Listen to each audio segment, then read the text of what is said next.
Linn-Mar School Board meeting will be called to order at 5 p.m. in the boardroom of the Learning Resource Center. Will you please take roll to determine a quorum? Buckholz. Here. Maury. Here. Nelson. Here. Rollinger. Walker. Here. Wall. Weaver. Here. Quorum present at 5 o'clock. I make a motion to move the agenda adopt the agenda as presented.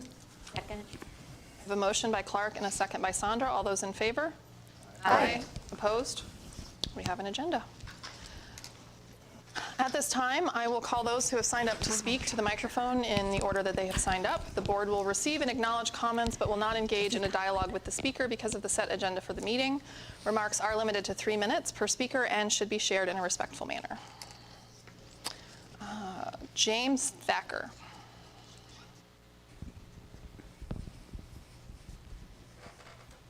Good evening. I'm James Thatcher. I live in the Linn-Mar School District. This regards the governor's portion of the meeting on May 9. My goal is to see this board improve.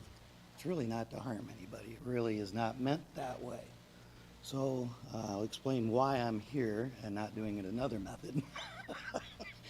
On May 9, the meeting I wasn't available to speak. I didn't sign up originally. You know, when I first came in, I didn't realize that kind of activity was going to take place. I sent an email to all board members, and I got absolutely no reply back, which I don't consider unusual. I did government work, I understand. But with that, I can only assume that it was not only unread, I didn't get any feedback. So I look for feedback a lot of times when I'm looking for things. I think maybe it might be better if at the end of the email or maybe at the beginning I say I'm expecting feedback. That might help a little bit. I went to the Department of Education with concerns, the state, over their authority potential over the board, because I felt that behavior was absolutely uncalled for. They don't have the authority, which I wasn't surprised about that either. So at this point, this public meeting is the only avenue. It's not the one I prefer. I'd rather it be private, that I share my thoughts. I understand why board members felt blindsided when the governor came to Cedar Rapids and you weren't notified. I get that. I was blindsided my boss. It only takes once. And I have been blindsided as a boss, so I do fully understand that. However, I had these concerns at night. Melissa, with your rebuke, you cited Linn-Mar policies. That's good. I mean, I always look at policies. I look at laws. I try to understand what's going on and what's the best thing to do. But I would remind you that policy 202.2 item 15, when you have a new member, they don't necessarily understand all the moving parts. So one of our jobs is to assist new members in understanding. And when I talk to the next individual, you'll see my recommendation of what to do with that, because your concerns are valid, I get it. So Rachel, with your verbal rebuke, you stated the board members above the public. I don't think that's what you meant. I really hope you meant that the public holds the board to higher standards than they hold the regular person, which is true. They held me to a higher standard. Just me being off duty even in the city, wearing this, I'm still held to a higher standard. So I got that. But you and all board members, all of you, could have had a discussion one-on-one in private. That would have been the best way to handle it. That is professional. Sorry. Was that 3 minutes? Wow, how's that possible? I'll send an email with the rest of it. Thank you. Laura Robertson. All right, I'm Laura Robertson, Linn-Mar teacher and parent of 2 Linn-Mar graduates. I'd like to tell you a story. Once upon a time, there was a little girl. She had a grandma who was a teacher and taught special needs students at the University of Iowa Hospital School. In fact, she wrote lots of the curriculum for the special education teaching department at the U of I. She also had a dad who taught accounting and basic business at the high school she eventually attended. In fact, she had her dad for accounting. How weird. Because this girl had 2 people she looked up to in her family who were teachers and had many elementary teachers she loved and adored, she dreamed of becoming an elementary teacher one day. She played school with her friends and also played school alone in her room. After graduating from Newton Senior High School, she went on to Central College, knowing teaching was her career path. She did well and graduated with a degree in elementary education with a reading endorsement. She taught in a small school district and tutored at Sylvan Learning Center before getting a teaching job at Linn-Mar Community School District. She has taught reading at Westfield, 4th grade at Novak and Indian Creek, 3rd grade at Lynn Grove, became an instructional coach at Echo Hill, returned to the 4th grade classroom at Lynn Grove, and is now a 3rd grade teacher at Echo Hill. I lost my track. This career has now spanned 24 years, 20 years alone at Linn-Mar. She loves her students as much as her own children. She lets them know this daily and works hard to create a classroom family where everyone in her classroom feels loved and accepted. When there are storm drills or Alice drills, she reassures her students that she will do everything in her power to keep each of them safe. She worries about whether she has done enough to teach her students the skills they need to be successful, both academically and socially. By now, you may realize that this is my story, my why when some ask why I teach. You see, many of my colleagues at Linn-Mar feel the same way. We love our students and want only the best for each and every one of them. We value the relationships we have with our students and their parents.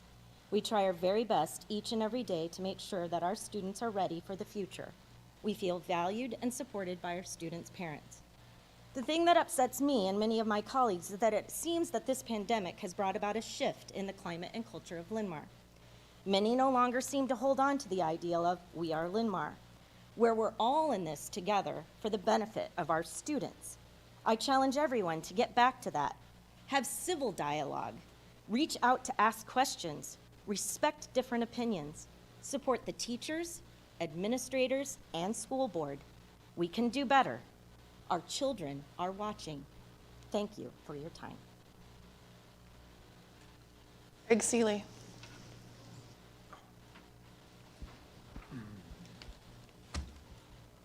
Last time I was here, I didn't complete what I was going to say about a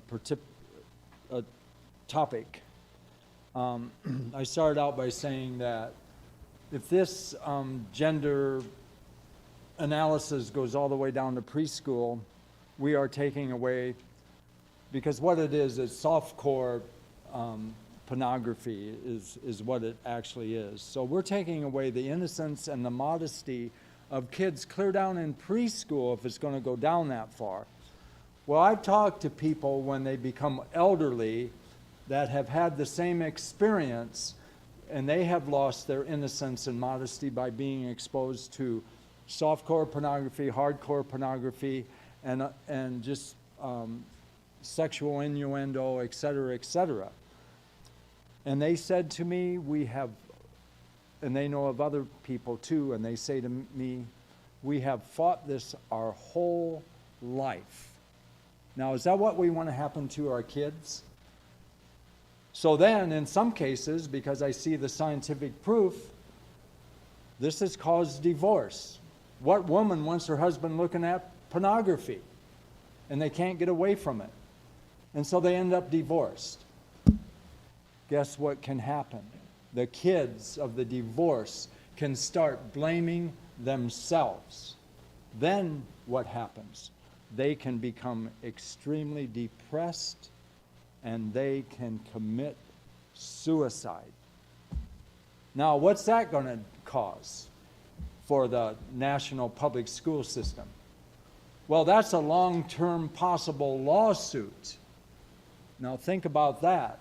I know that the superintendent was handed at least 3 lawsuits, or if I counted right, the last meeting I was here.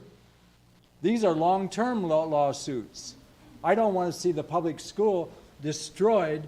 Why are you so interested in gender analysis? You should be analyzing and testing for the dominant learning styles and the basic personality types, which goes clear back to the Greek Empire. They found out about it. And birth order.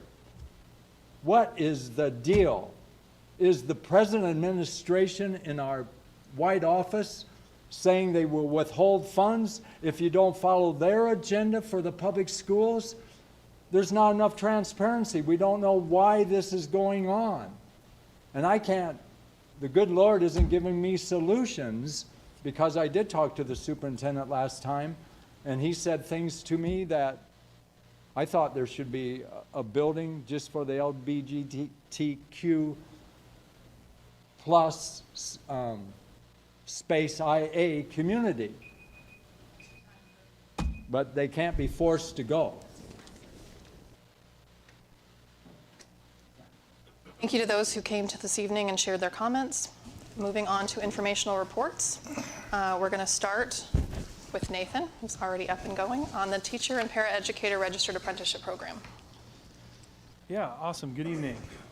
Nathan Weir, Associate Superintendent. So I just want to review, you've got a handout at your desk. I want to talk about the exciting news that we got last week about receiving almost $3.5 million for our apprenticeship program. So first off, would like to thank Phil Miller in HR. Phil was instrumental in helping with this grant because it's unique. We've never done anything like this, so this is actually really cool. So I've given you the whole packet to review. I know there's a lot of stuff in here, and I'm not going to go over all of this. The first 2 pages, actually the first 4 pages, the first 2 front and back, are just the grant that was submitted to the state and Iowa workforce. On page 3, and it actually says page 1 at the bottom, this is our 10-page narrative that we turned in for as far as how we're going to run the program. So really I want to just highlight the 2 areas that the grant will allow us to do. So if you flip to page,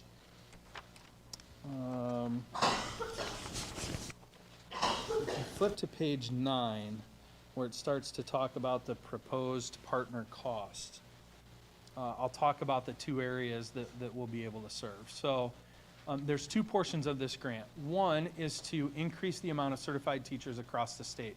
Now, when this came out, they were thinking they would do 100 participants at $10 million.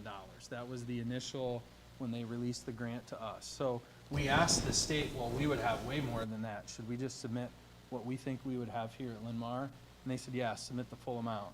So thankfully, the governor's office saw that with the number of participants that you saw that were granted the funds. She changed that from $10 million to $45 million across the state. So that's a huge investment. So what you'll see are 2 pathways there. So we are anticipating on the left side, so again, I'm on this one, that's the colored sheet, page 9. We are anticipating approximately 50, and this would be high school age students and current paraeducators, or what we refer to as associates, that do not yet have the paraeducator certificate training from Grant Wood. So if you look on that left side, this allows them 2 things. One, it actually allows funds for us to pay our high school students. That's really kind of the cool part about this, I think, is that they will be apprentice or labeled as apprentices in education, and they will receive hourly pay for work they do within the school system as an associate. So obviously there's a training component that we would have to do with students. We've already identified some of our high school classes where we have kids that are currently upperclassmen that are interested in education. So we will start by targeting those classrooms. So a portion of the grant covers their pay, and then you'll see on there it also gives an additional 6 hours of pay to an associate, so to a current employee who would like to go to the AEA and get this certification, or in this case Kirkwood, who's going to help us provide that. So there's the hourly pay portion, and then there's a portion that would cover the cost of the training over the course of 2 years for those people. So we anticipate hopefully 50, roughly, that would be additionally certified as associates and certified paraeducators. So that's part 1 of the grant. Then the second slide, or the second side of that, is where we anticipate 25 of our current associates that already have that certification. This grant will allow them to receive 2 years of college, university education to get teacher certified.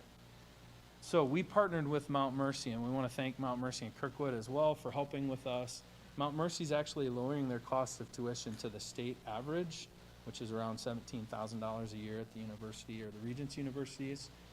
And so the part for the paraeducator to teacher pathway will allow them the same. They get an additional bump per hour, $6 per hour pay, and then it covers up to so much, 17,000-ish per year of their tuition over the course of 2 years. So if you're a high school student or an associate, you have a chance to earn $40,500 as part of this grant. Well, not earn, but we would cover the costs associated with that. If you're a current para-educator and you want to get teacher certification, the grant would cover $40,000 per participant over those 2 years. So that includes their pay and their certification. So the fun thing is, we're super excited. The hard part is, like, we have to notify staff, so we already did that last Friday. Any of our current staff that would need to apply would need to do the FAFSA and get that filled out by July 1st, so we're working on that. Phil's working on that. And obviously, there's a lot of information that we have to get to our employees. So we're working on an application process. It's gonna be for our people. So I've already had people asking outside, like, hey, can I apply and be a part of that? It's just for our current Linn-Mar students and employees. So the last page then, the yellow colored sheets are the budget summary you'll see that was submitted to the state. And that's where Phil and I were just kind of dreaming, like, hey, if we had this many people, this is how much it would cost. And that's the first time ever in my administrative career we've gotten a grant where they said, okay, we'll give you the funds for that. So that's outstanding. So you can see where we came up with the roughly $3.4 million for that. So here's the thing. I know you're going to have a ton of questions, and I probably only know this much more than you do right now. We had a webinar last week. They're having another webinar scheduled next week. There will be quarterly reports. There will be things that we need to do to get this up and running before August. Our goal is to start in the fall with high school kids and associates, as well as fall enrollment for any of our current paraeducators that want to get that teacher certification. Am I missing anything? Did I leave anything out? That is in 2 years, yep. staff certified.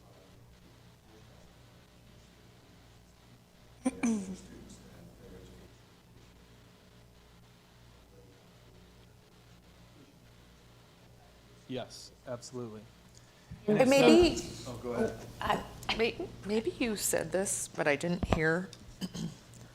After they complete this training, are they required to No. give so many years to the No, so district? there's none of that we know of yet. This is more statewide apprenticeship. So, I think of like our current high school kids. If you're a junior, you could do this for 2 years, get that para certification. If you go to UNI to go to school to be a teacher, you could work for Cedar Falls, Waterloo, one of the public schools up there as an associate. There's no, you have to stay here. It's literally to improve the statewide workforce.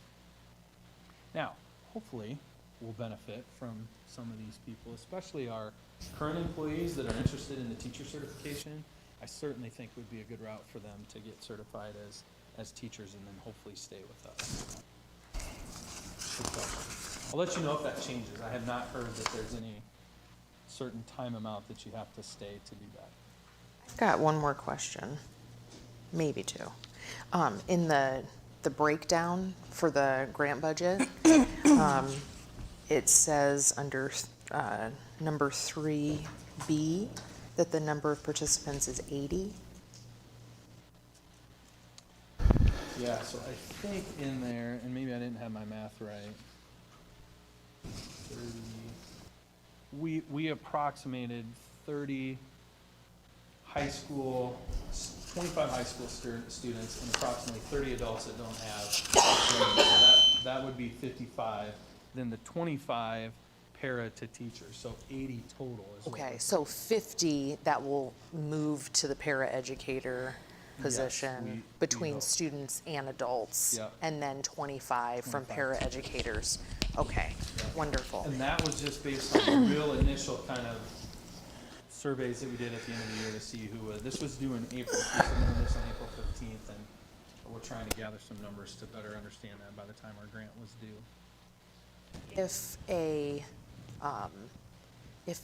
If a person chooses, like for instance, to go to the University of Iowa as opposed to Mount Mercy, and that's cheaper, do they still get the 17,000 to cover, other No, costs? ours- Or is it like a direct check to the institution? Yeah, it'll be reimbursed through so we'll work with Mount Mercy. You can't do university because they're not one of our partners.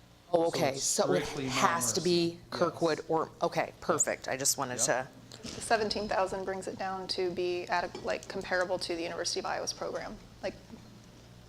so they'll still have to, well, in that, there may be some other financial incentives available to Well, them and that can once help we cover get- the rest of Once it. we get everybody registered, really no funds except for their additional money per hour will go directly to those people. All the tuition stuff will be covered by the district. So Okay. I think it's reimbursed, that we pay that to the university and then the state will reimburse us quarterly on those expenditures. Okay. Same as well, we don't have the exact number, Yeah. which would then drive the amount of dollars that go to the program as well. Give us not to do it.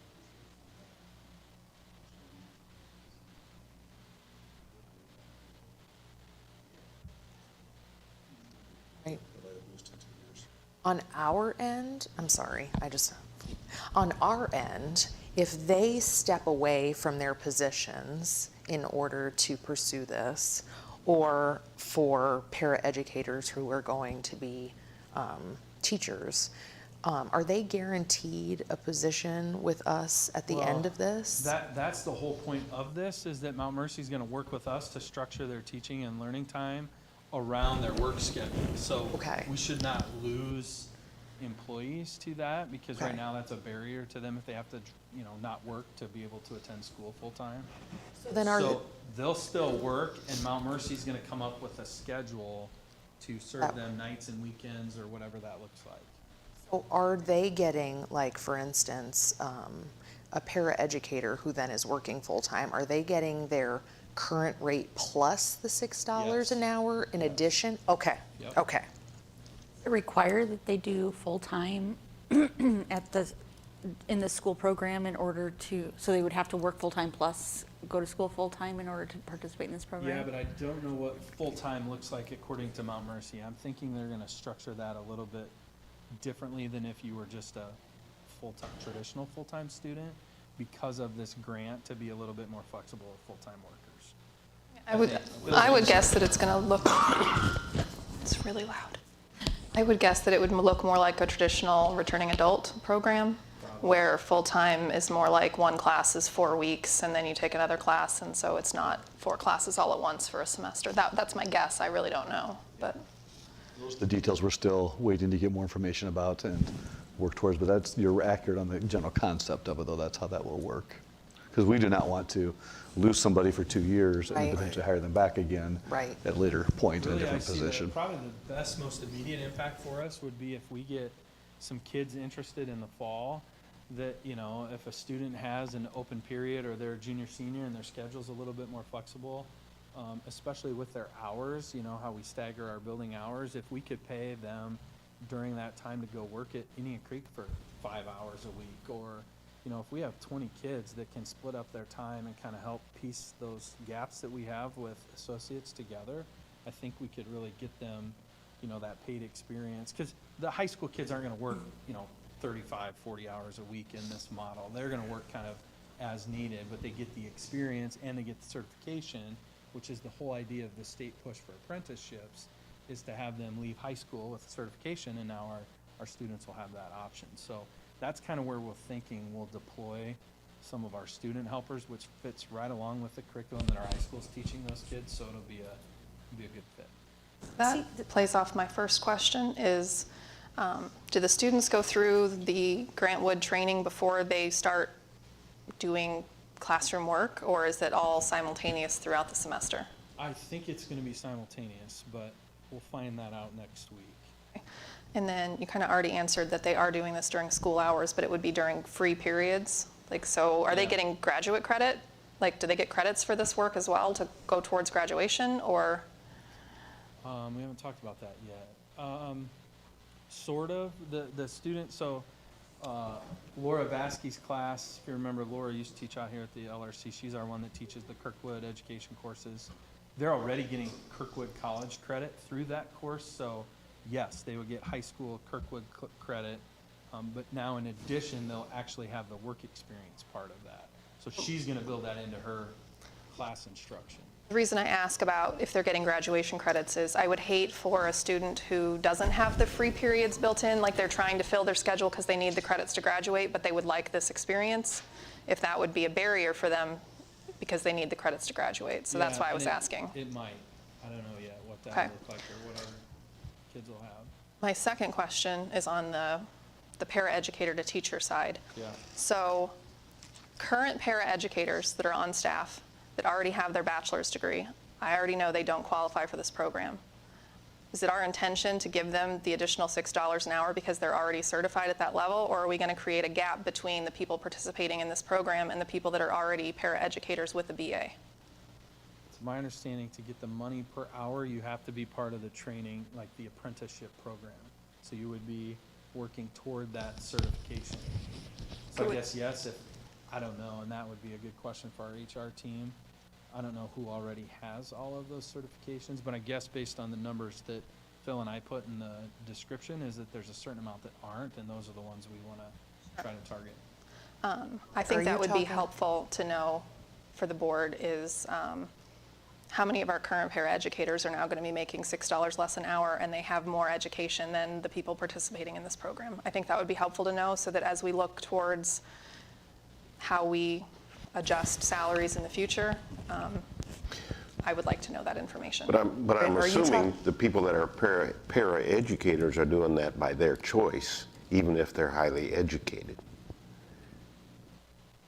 Because these most folks with a paraeducators teaching are doing it to try to make a endorsement? living. There are paraeducators on staff that have a 4-year education degree that could be teachers, but they're employed as paraeducators. Or they might have a bachelor's degree in a different field that doesn't qualify them to be a teacher, but maybe their degrees in psychology or social work or something else, and so they can't be Can't be part of this program. officially a teacher. Right.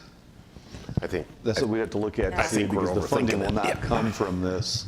That funding would have to come from us as a district. It would And not I come from understand this that. program. I just so. want to understand if we're creating a gap, I'd like to know that so that if it's possible, we can address that.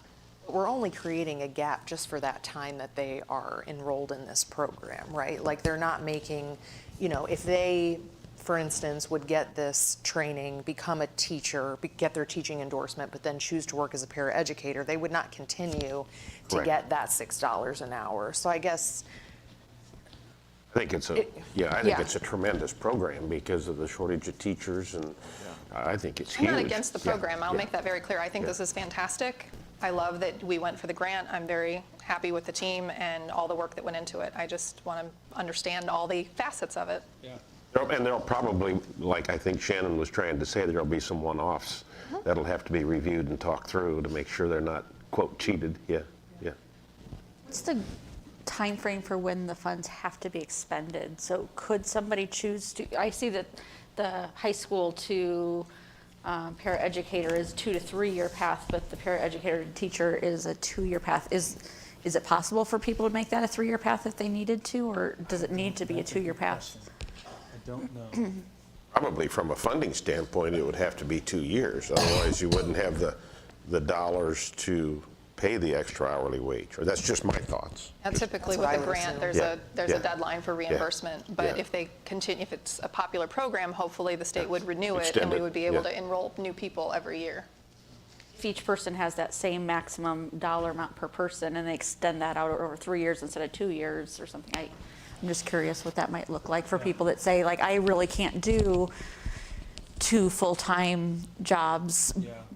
I've got a family, or whatever it might be that inhibits them from being able to do that. Could they extend that out in Yeah, order to make it work for I don't know them? the answer to that, so I'll pay attention in that webinar. But I do think our post-secondary partners are, wanting to obviously do this and help us with this shortage area as well. So I think there'd be some flexibility in some of that. And, that's been a barrier to teaching because of just how it's been set up in the past, is that you had to do 4 years in student teaching and what that looks like. And we're starting to see our post-secondary folks come on board with thinking about that a little bit differently, so. That'll be interesting because Kirkwood and Mount Mercy, they're very flexible partners to work with, and they have been throughout this process, but they're also going to have it work in their system as well, because they're going to want to have cohort classes as much as possible. So if they start letting some people take courses over 3 years versus some over 2, that's going to be a challenge on their end as well that we'll have to work through, in addition to the timeline of the funds that the grant is available as well. So there's still a lot of questions to be answered, and I do anticipate we'll have an update this fall once we get a specific number of students and paraeducators signed up, and that process is going as well. So this is a very initial update just because it's such a a new thing for us, obviously, but it's a very exciting opportunity for us to try to help address what we anticipate as a shortage that's only going to get worse in the future as well. So I think this is a big step in helping that become less of a challenge for us. I think Ask this is a just great one more program. question about this, just for clarification. It says for the hourly rate, for a high school student working as a classroom aide, $12 per hour. Is that $12 in addition to what we, No, That's high school That's the rate right administrator. now. Okay, but for paraeducator to teacher, they're getting Whatever they $6 get. in addition to? Yes. Okay, that's a little, It's confusing. that's a little yeah, okay. That's it. I just want to say, I appreciate all the hard work you all did.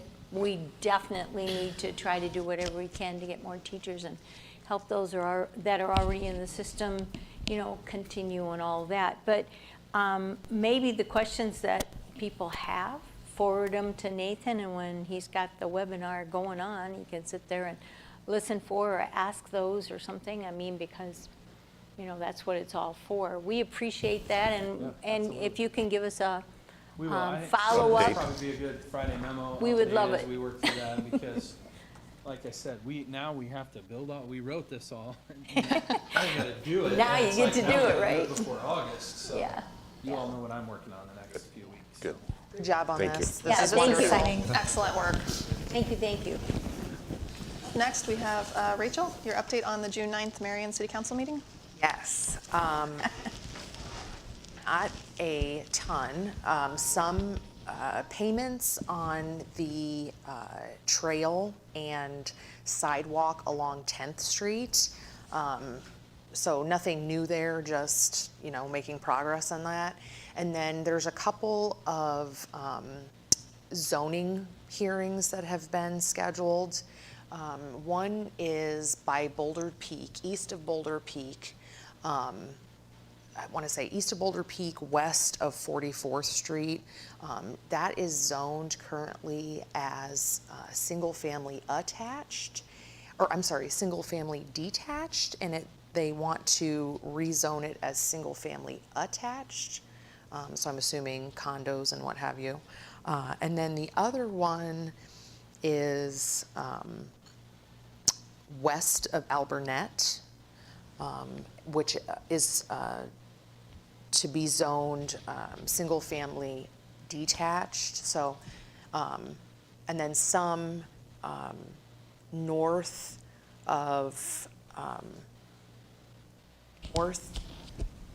the west of Winslow, north of like Hunter's Ridge and that. So just more development. Shocking, I know. Next up, legislative update. You have a summary on your table of the end of the session. It happened about a week after our last board meeting. So there's a kind of summary list of, the top bills that did pass, the ones that we were watching that didn't pass. And then I did add at the top, Governor Reynolds announced last week a $100 million program to prevent school shootings in Iowa.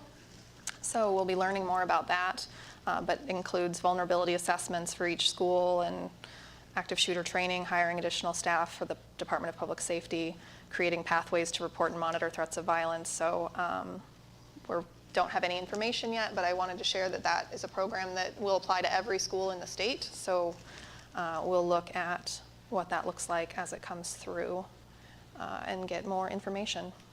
So, but that's the end. That's the end of the session summary. I know some of the bills that passed have been signed by Governor Reynolds, and some of them are still sitting on her desk, but all of them that passed should go into effect July 1st if she signs them. So that's where the session is. Did I miss anything? One thing I was going to add is the first bill on the second page, House File 2493, allowing paraeducators to substitute teach across the board. That has been vetoed. So that's the one that we've actually been in practice the last 2 years with, and that was not going forward right now. So Which one was that? House File 2493 is the first one on the top of the second page. Glad you caught that, because I did a search and tried to find the veto ones, and I didn't find it, so. That's the only one Thank I've you. seen so far. But, and when, after the governor decides either sign or to veto, we will get a pretty thorough update from the DE and from IASB and UEN as well, so we'll have more details to share with you as this so- gets sorted out. Can you say that again about that bill? That bill was vetoed, you said? Correct. So the House and the Senate passed it, but the governor vetoed it instead of signing it, so it will Right. not go into effect. Well, it says already in effect. It had been in effect It had throughout the been in pandemic. It's just not allowed to go in effect, or continue in effect going forward. It was a pandemic measure that was put into place. Okay, but that it wasn't allowed permanent. paras to Yeah. substitute. And they and this still was are able supposed to to- in special education, but not on the broader positions. Does that affect the law that now allows those with so many credit hours beyond, do you know what I'm talking about? They To have their, substitute, they don't have to have their bachelor's? I don't believe that would affect this. Like Okay. that's a separate one based Well, on the amount of substitute, right? education they have. Isn't that what you're asking? Yes, to be able to Now, there substitute. could be some individuals that would fall under both of these because they could be a current paraeducator with the sub-authorization, but they may have additional hours as well that still allows them to teach. and sub, okay. substitute teach, so that's a possibility. This session was the end of the two-year session, so in theory, these are all now dead, but they could be reintroduced as new bills come the new session. So there isn't an automatic continuation because it will be a new two-year session come January. But so right now, anything that didn't pass, it's officially dead, but they can just resubmit them as new bills when the new session opens. Other thing we wanted to bring up, Shannon shared the 2022 legislative platform for my ASB. So this is what was used this session. The 2022 suggested resolutions start on page 11. There were 33 total areas in which IASB has legislative resolutions written. We generally submit 4 or 5. We're maxed out at 4 that we're allowed to. We can submit up to 4. This year, IASB approved 5. So that was the 2022 priorities that they approved and that they advocated this year start on page 17. You can kind of review what happened this year. What I would like everyone to do is we can review or discuss if you have thoughts tonight, but I really want to give you guys time to dig through and then bring back to the next board meeting what you think our Linn-Mar priorities should be, what we should focus our 4 to submit to IASB as a group, what our priorities should be. If there's anything missing that you think should be a priority that isn't on this list, we can always suggest things. They may not accept them, but we can always submit other things that we think are missing from the list.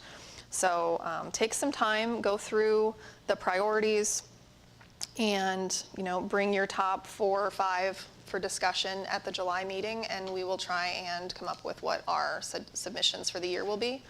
Those get submitted and then debated and approved at the delegate assembly at the IASB conference in November. So. Ask for some clarification on that. So we as a board look through these and identify which of these we believe are the top 4 priorities for our district, and then we represent those at the IASB conference. Is that accurate?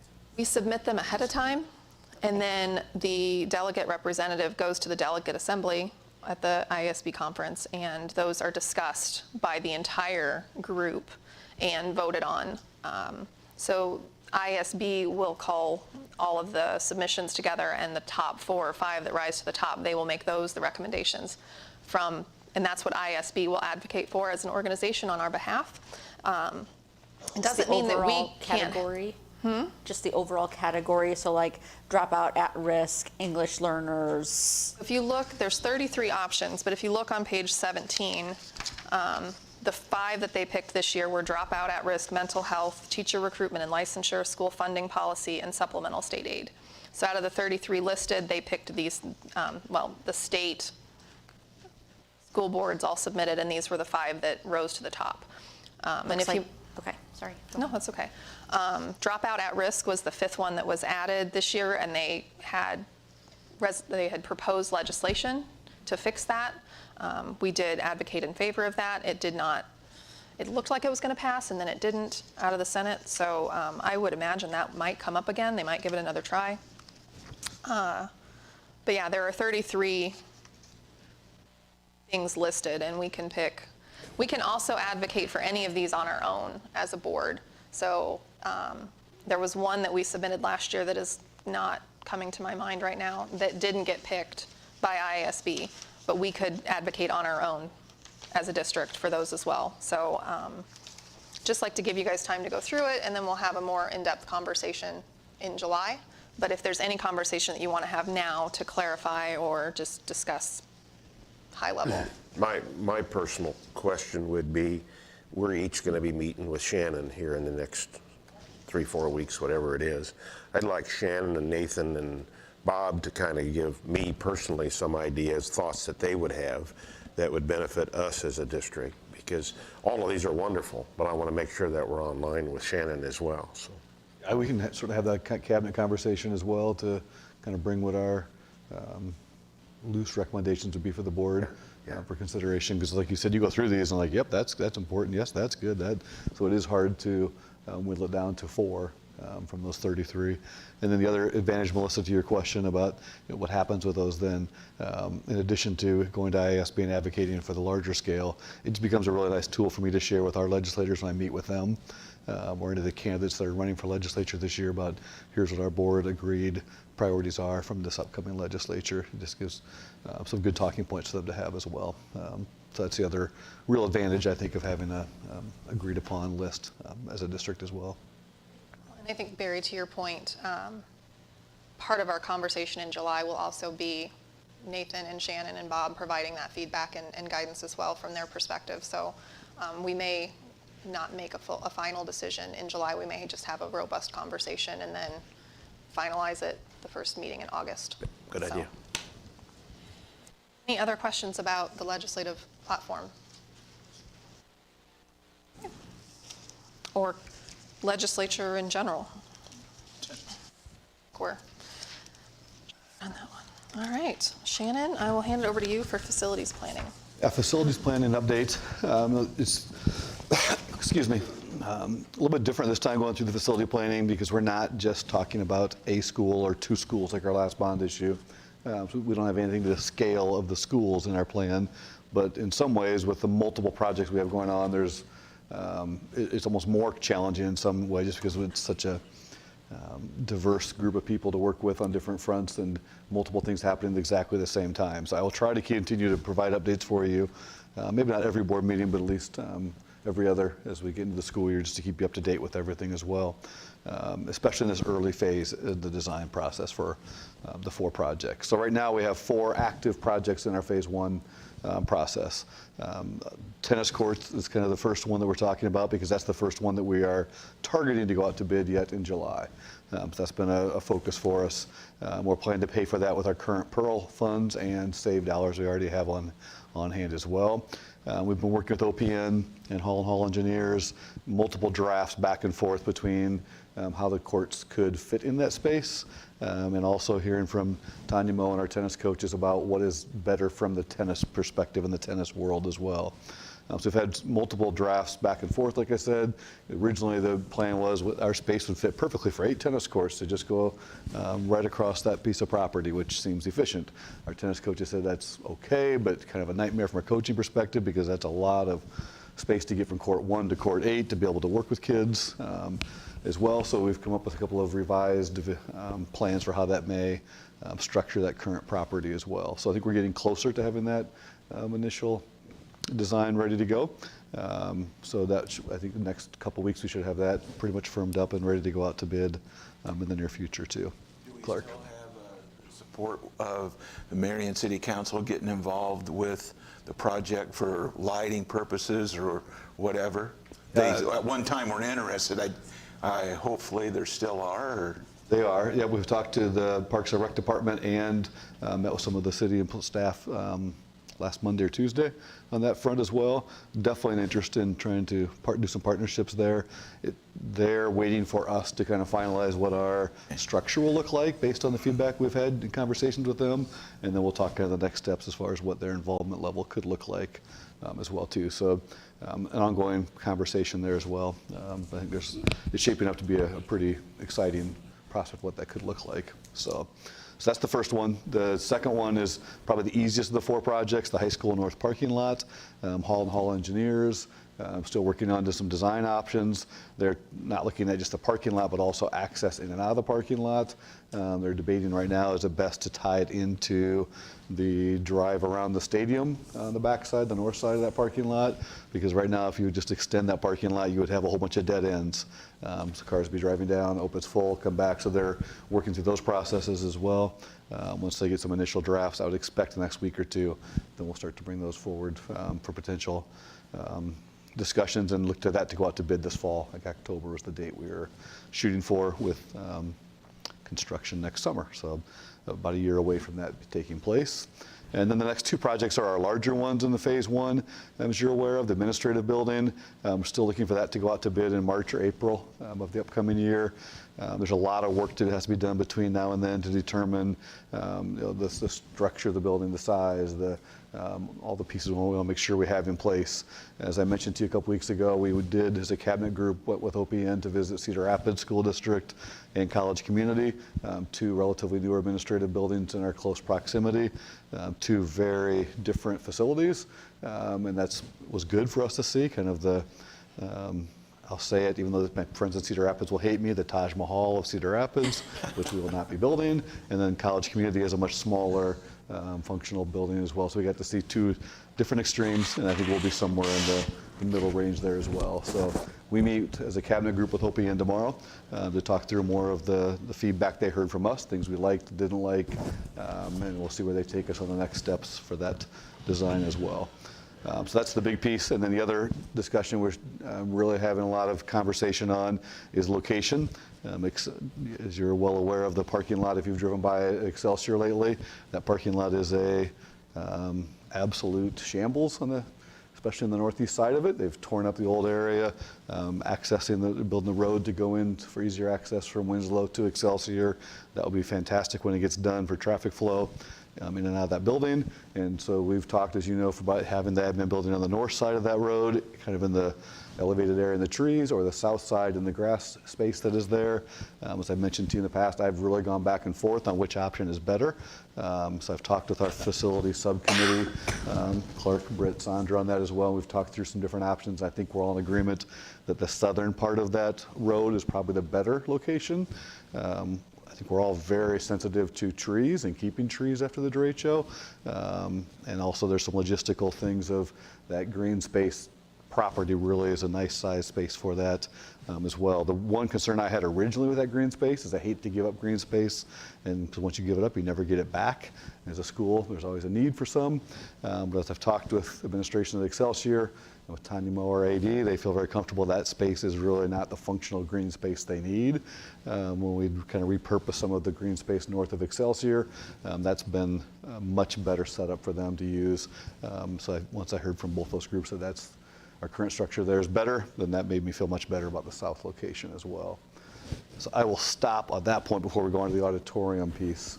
Anything else Britt, Clark, or Sandra want to add to that conversation? Because I want to follow back up with OPN and Hall engineers soon so they can start that next step of the design process for us as well. Those plans, is it included, because I assume that once the new tennis courts are built, we are going to tear out the old tennis courts, and I assume repurpose that for parking. Is that included in all of this? It's phase 2. Okay. Yes. Okay. Yep. So you're correct. It will be repurposed we will not keep them as tennis courts. Right. At some point, they will be repurposed. Now, is that going to be parking? Is that going to be revision of this building? That piece is still to be determined yet. But that will happen farther down the road. Okay. But you're correct. The long-term plan is not to keep those tennis courts in that spot. Maybe I'm getting a little bit ahead of you, but when they're doing all of that dirt work over there now, Is there going to be a detention cell in there? Or There is. Is that what Yep. they're digging now? So then you're looking at a space south and kind of what, west of that for the? Correct. Okay. So as Barry's describing that, you have Excelsior here, great visual. The road that connects from the back to Winslow, that detention basin piece is kind of that far northeast corner of that. So the admin building is where the grass space is still currently. If you go out there now, that detention area is a mess, and that's not what we're looking at. We're looking a little bit farther west and south of that, as you said. Correct. Which is real critical for water flow and all of that stuff, right? Yep. Yeah, okay. I guess the only thing I'll say is, like Shannon, we went back and forth on, because the first, images from OPN was in the trees. And I've been concerned since the beginning about tearing down more trees. And then we heard from the neighborhood, and, Shannon and I both separately, we didn't do it together, but we both did go and walk the land like they asked. I did go out and I took my own personal horticulture guy, my tree guy, because it's convenient. He lives with me. But he gave me his professional synopsis of, tearing out the trees and what it would take to even clear up the damage, let alone what we'd have to take out. And I was just not comfortable with that. So I also took into consideration that if we put the building on the green space, it fully separates that building from all the Excelsior area. So having it where they were thinking in the trees is right next to the track, right next to the practice field. This would be on the other side of the road. There really would be a separation of those two. So it would still be Excelsior all over here and then the administrative building on this end. I think that's what sold me, is that Also, on the plan, as you looked at them and they were available for us to look at again, in the south one of the things that was included was approximately 17 trees.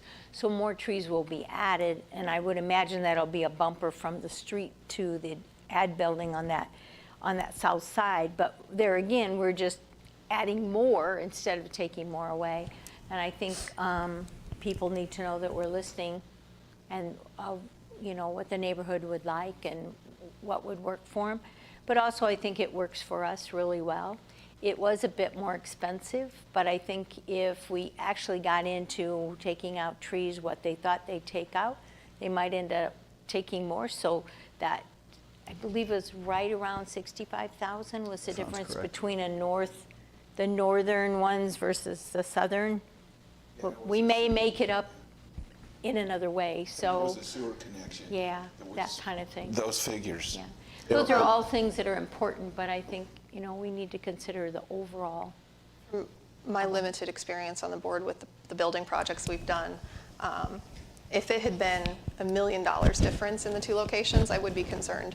But I've seen change orders come in that are well over $60,000. So that really didn't sway me, because I know that it's going to shift when they start getting in and actually doing the plans and getting into the land. I think it's not really like I said, if it was a larger number, I would have been concerned. But I've seen change orders come through on projects that are higher than that. So. And I hope, just for everybody to understand publicly, that we will be using the same road that you're putting in. There will not be an entrance onto Tower Terrace. That cannot be. Correct. Okay. Yep, the access road that will connect Excelsior to Winslow would then have, regardless whether we went north or south of that road, we'll then just have an access point to the new administrative building. Yep. Was there anything in the discussion, Barry mentioned like a retention basin, was part of the discussion on that south side any water issue at all? I've been over there, I don't go over there a lot, but was there an issue with that at all? Was that part of the discussion, or did the Water architects think issue. it was fine? The water issue seems to be on the other side of the road in that lower field that we don't own. The green space doesn't have any water issues that were brought up. I didn't know if that was Yeah. some of the discussion between the north and south side at all. But that's a good question. If you drive that road, they'll figure this out, but there's water seeping out of that north edge all the time. It's always wet coming out of there. So, but I'm sure they'll have that all figured out. Yeah, there's not concerns about the water in that location, but that also be part of the design of the building to have either another detention area or to tie into that current marshy area that's on the southern edge of that property. So then the fourth project obviously is the auditorium. We've had a couple of good conversations there with OPN, and we brought in high school administration and the music department about 2 weeks ago. Very productive meeting. There's so much detail to an auditorium. I'm learning so much already, and I felt better because even our music experts had questions like, I don't even know what that means or what that is. And so just to have them work with the architects, and OPN, it actually has I'm going to butcher their name, a group that does auditorium type work they have subcontracted with to lead us in that group process as well. So that's been very beneficial. Got a lot of great feedback from that group. And then the next step is we will then take kind of another benchmarking tour like we did to Cedar Rapids and College on the administrative building. We'll do something similar to the auditorium. The plan is right now in mid-July. There's several schools in central Iowa that are either in the process of building into a venue of some sort, like Ames is about done with theirs right now. And there's a couple others, Waukee, Johnston, I'm drawing a blank on the other one that we're going to look to visit as well, to try to hit all of those in one day in central Iowa and then come back. Not that we're going to look to one and say we're going to duplicate that, but to look in to see from everything from size to scale to different features they offer as well. So that'll be a good next step for us to take as well. This project will be slow in coming, as we've said from the beginning. We don't expect to go out for this for bid for over a year.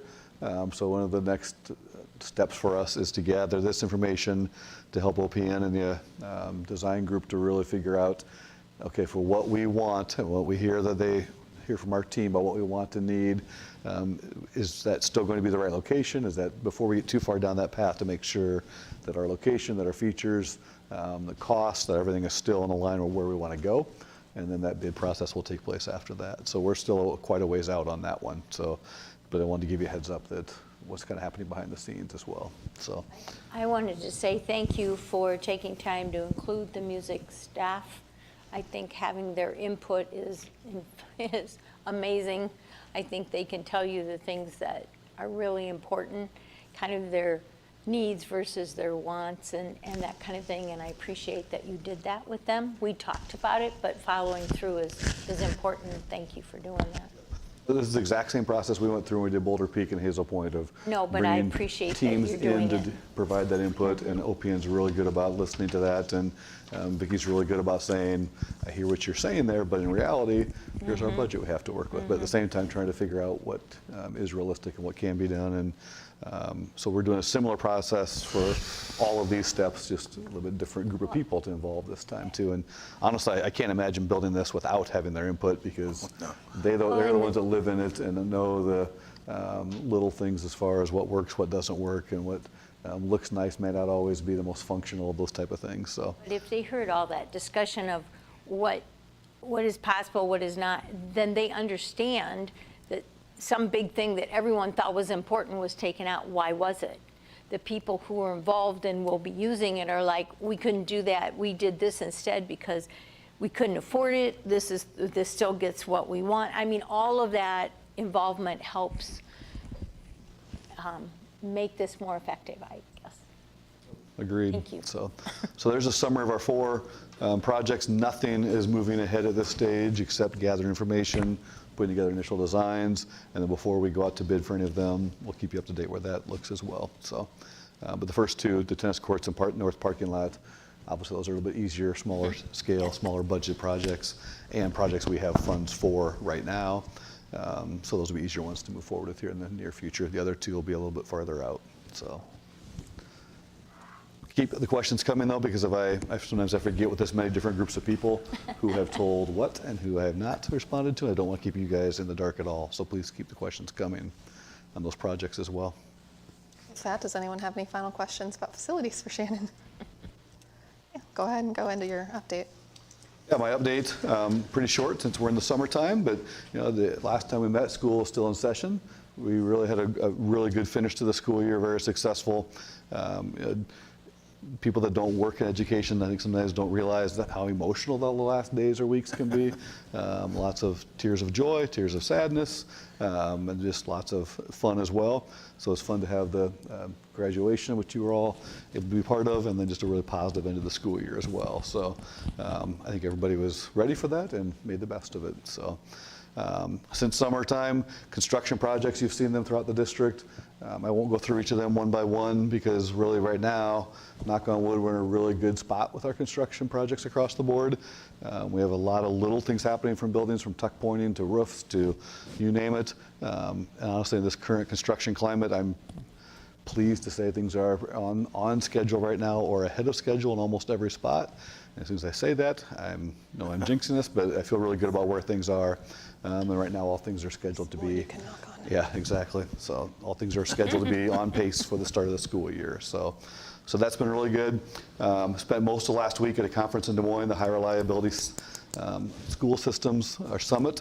Able to go with a lot of our principals and directors. Really, really good learning, and the timing was perfect after the last couple of years of challenges. I don't want to say we've gotten away from focus of teaching and learning because we certainly haven't, but it just hasn't been able to be our sole focus like usual.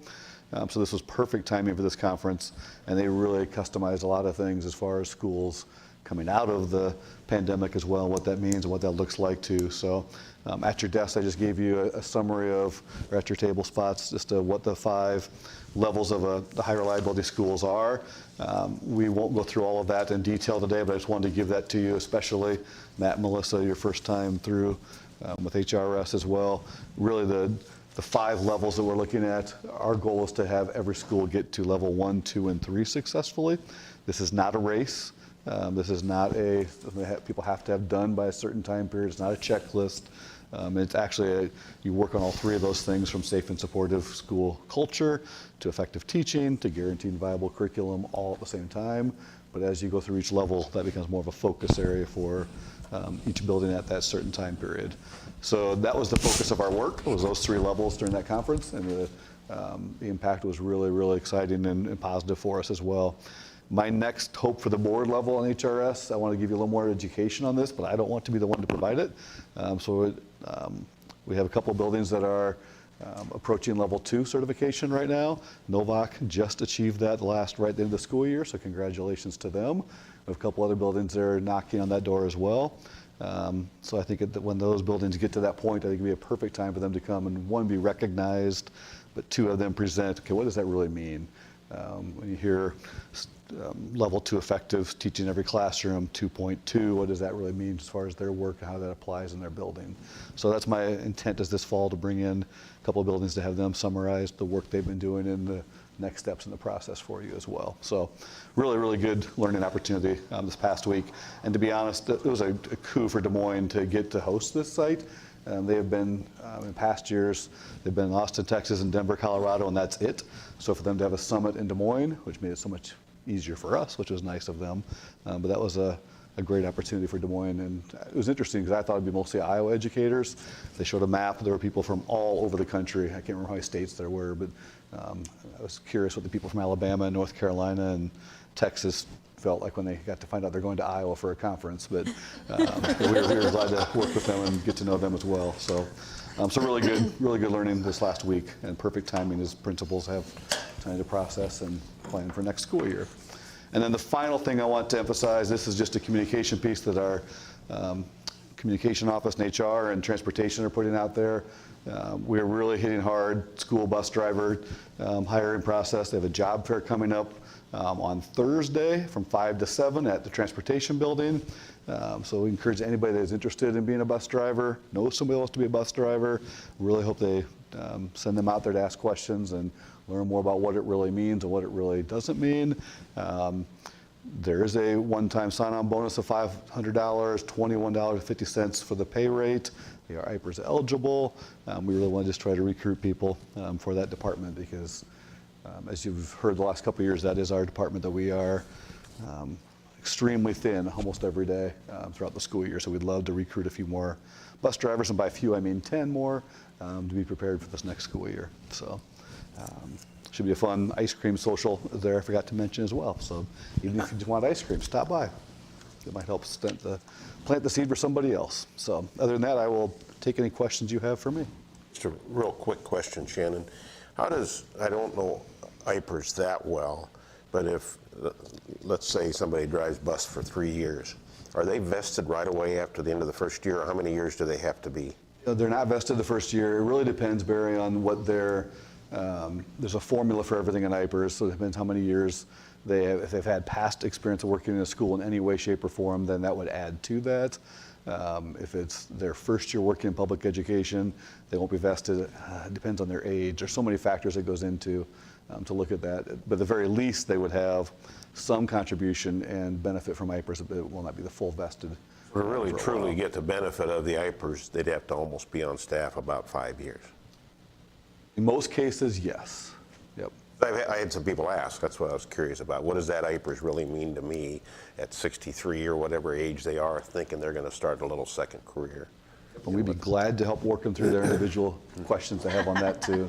I don't mean to be vague with that, but it is so unique for everybody because there's certain rules if you are 55 but this many years or 62 or 65. It really varies greatly from individual to individual. But either way, they will be under the IPERS umbrella for sure.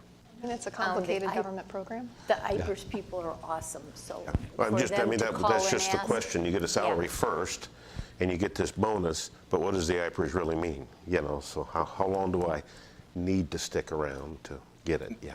There are some programs within the city that also are on the IPERS program too. So if they are already involved, like for me, my first IPERS came out, I'm not going to tell you the year, but I worked for the City of Marshalltown Street Department.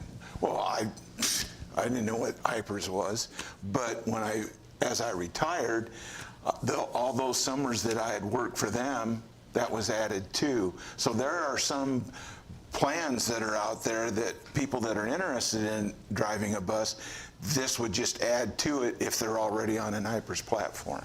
And like Sandra said, it's a very, very nice program. Mark, thanks for bringing that up too, because I said education, you are correct, it's Iowa Public Employees, which could be city or other departments as well, so thank you for clarifying that. Yeah. Shannon, can you talk a little bit about just the hours and the flexibility of the hours for bus drivers? I get asked about that as well, and I don't always have a good feel for, is this something that people were just looking for morning, or do they need to be available for morning shifts and then again in the afternoon, or is it an all-day thing, or like what are we really looking for in terms of the timeframes for bus drivers? Great question. Honestly, at this stage, we would take anybody that could work any hours because there is some advantage of somebody could just do a morning route, somebody could just do an afternoon route.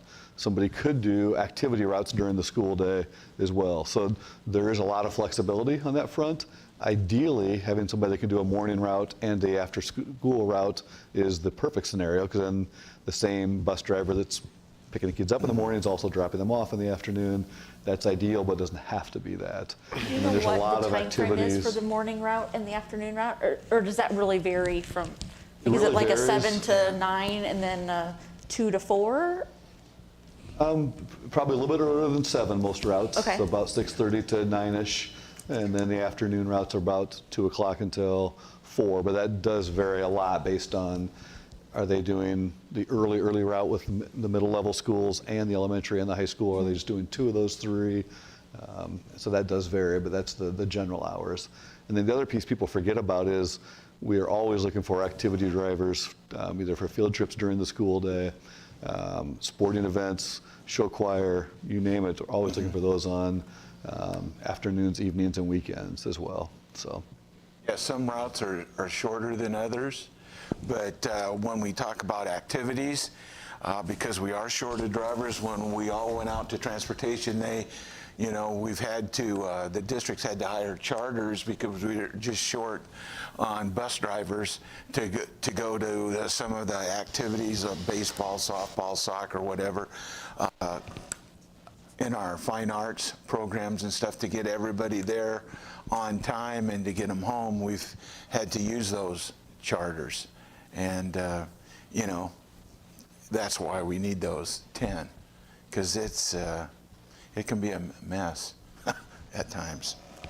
So those are great questions you're asking. I hope if people are asking you that, they can always reach out to Brian Cruz at Transportation, whether they go to the ice cream social or not. But anytime they have questions on that, I'd be glad to work with them on that. And the final piece I'll add to that is there's just really good people out in that department. They like what they're doing. They're really good at what they do. They're very welcoming as well. So it's a good culture to that program as well. So somebody's looking for a good group of people to hang out with and get to know and work with as well. There's a lot of camaraderie and collaboration in that group too.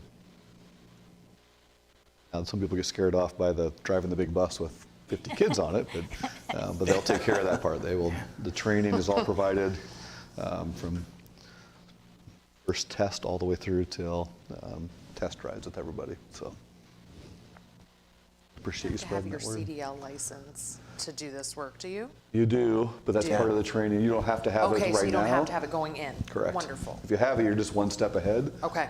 But if you're willing to take that, and that's part of the training process they'll go through. CDL Plus essentially is the training that's offered.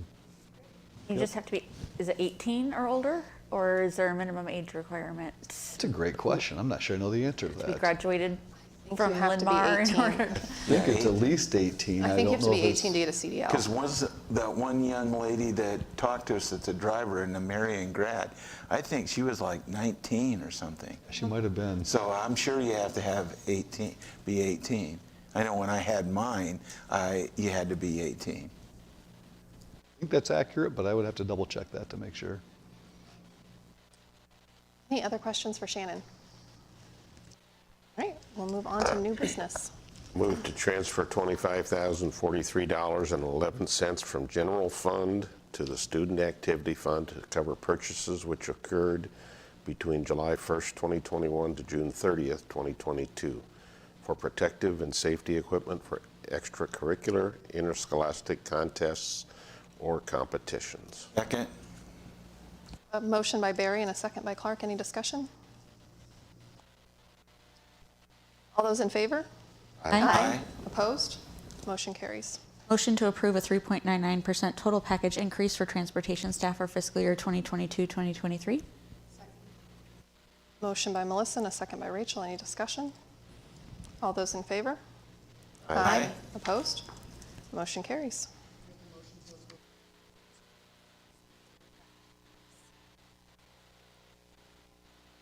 Superintendent Bisgard for fiscal year 2022-2023. Second. A motion by Rachel and a second by Sandra. Any discussion? All those in favor? Opposed? Motion carries. I move to approve the open enrollment request as presented. Motion by Barry or motion by Clark and a second by Barry. Any discussion? I have a quick question on the denied ends.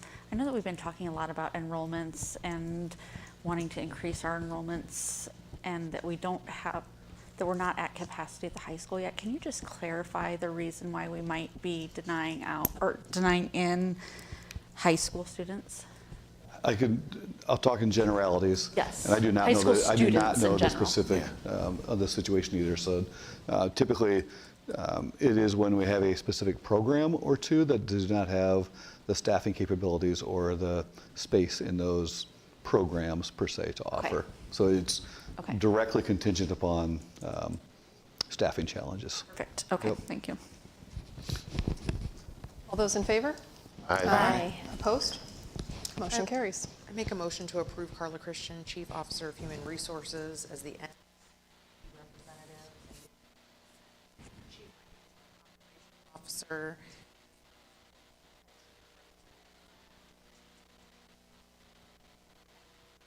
Motion by Rachel, a second by Sandra. Any discussion? All those in favor? Opposed? Motion carries. Dave already has a new role and he hasn't even started yet officially. So Move to approve the first reading of policy recommendations as presented. Motion by Barry and a second by Rachel. Any discussion? All those in favor? Opposed? Motion carries. Make a motion to approve the consent agenda as presented. Second. Motion by Clark and a second by Sandra. Any discussion? there's 3 exhibits, 60417, 60424, 60425, with dates.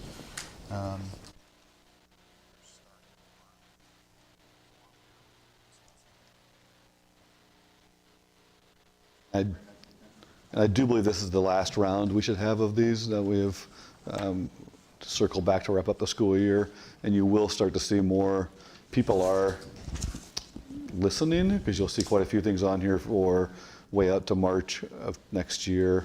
So the message is getting heard, it's just taking a while to cycle back through that piece. So. On top of that, can I ask a question? Why is that happening? Are they just not getting them in soon enough? Yes. Okay. That, and in most cases, teachers are creature of habit, like all of us are, and the habit of doing certain things at a certain time of year got interrupted for 2 years essentially during COVID for a lot of these cases. So it's just a matter of getting back in that schedule, back on their to-do list, back on that routine, now that we're back in session full with everything too. So just the paperwork aspect of it, and then the disruption to routine the last couple of years has made that challenging. So like I said, I believe this should be, we should be in a much better spot now going forward. Did share that we won't approve them going forward for the new fiscal year if they're not on time. So we have stated that in the new rules and updates. All right, any other questions or discussion? Yes, I would like to congratulate and wish the best for the people that are retiring. I will probably destroy their names, but Mike DeBoss, a bus driver, Becky Tallman, support associate, and Kim Turnus, tag secretary, and thank them for what they've done for our school district and our students in the district. Got Pam Hackbarth on this side. She's retiring too. Oh, did I? This one? On this side, up here. As you can see, we are certainly in the middle to tail end of the hiring season. Lots of hiring going on, and we're pleased with the process. We still have a little bit of work to do yet to wrap things up. All right. Yeah. All those in favor? Aye. Aye. Opposed? I apologize to Pam for missing that. All right, motion carries.